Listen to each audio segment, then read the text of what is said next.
पर ध्यान दो। 2024 में इंडिया में 9 लाख से भी ज्यादा डिजिटल मार्केटिंग की जॉब्स निकली थी और ये इंडस्ट्री 2025 में $160 बिलियन की होने वाली है। और ये तो रही सिर्फ इंडिया की बात, पूरी दुनिया में top 10 most in demand job है डिजिटल मार्केटिंग। तो अगर आपको जॉब चाहिए या आप फ्रीलांसिंग करना चाहते हो या आप एक एजेंसी ओपन करना चाहते हो, आज मैं आपको एक करेक्ट पाथवे देने वाली हूँ, क्योंकि मुझे इस इंडस्ट्री में 6 साल ऑलमोस्ट होने वाले हैं एंड आई नो कि अब मार्केट में क्या काम करने जाने वाला है।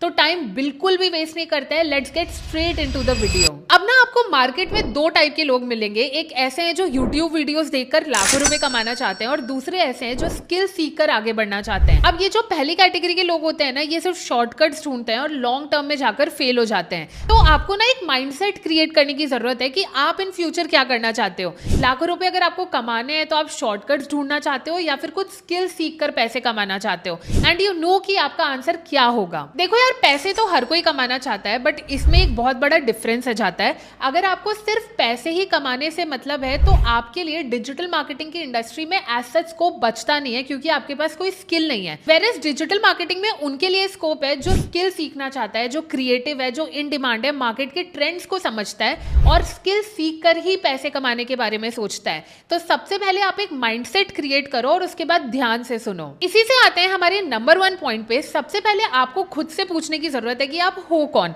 क्योंकि डिजिटल मार्केटिंग एक बहुत ही ब्रॉड कैटेगरी है जिसमें creative, research based and even technical लोगों की जरूरत पड़ती है। तो आप पहले अपने आप से पूछो कि आप हो कौन। आपको क्रिएटिव चीजें करने में बहुत ज्यादा मजा आती है, या फिर आप टेक्निकल काम करते हो तो आपको बहुत इंटरेस्ट लगता है, या फिर आपको रिसर्च करना, स्ट्रैटेजीज प्रिपेयर करने में ज्यादा मजा आती है। क्योंकि मैं ना आपको एक चीज क्लियर कर देती हूँ कि अगर आपको इसमें करियर स्टार्ट करना है ना, तो एक कैटेगरी पिकअप करना आपके लिए बहुत ही ज्यादा इंपॉर्टेंट है।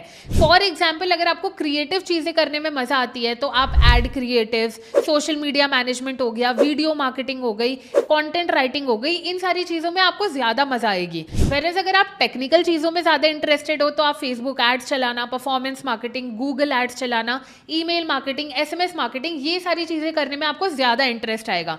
वेरएज अगर आप रिसर्च बेस्ड चीजों में इंटरेस्टेड हो तो ब्रांड की स्ट्रैटेजीज प्रिपेयर करना, उनके लिए स्क्रिप्ट की रिसर्च करना, एक डेटा एनालिस्ट का काम करना, या फिर रिसर्च से लेकर कुछ भी करना, तो ये आपको ज्यादा इंटरेस्टिंग लगेगा। क्योंकि ज्यादातर लोगों के मुंह से आपने ये सुना होगा कि सबसे पहले आप एक कैटेगरी सिलेक्ट करो, उसके बाद उसमें अपना इंटरेस्ट ढूंढो। लेकिन मैं आपको सजेस्ट करती हूँ पहले आप अपना इंटरेस्ट फिगर आउट करो, उसके बाद उसमें कोई डिजिटल मार्केटिंग की कैटेगरी चूज करो। इससे क्या होता है, उस पर्टिकुलर कैटेगरी में आपका इंटरेस्ट ना लॉन्ग टर्म तक बना रहेगा और काफी लंबे समय तक आप उसे बहुत अच्छे से कर पाओगे। इसी को मैं रिलेट करती हूँ हमारे नंबर 2 पॉइंट से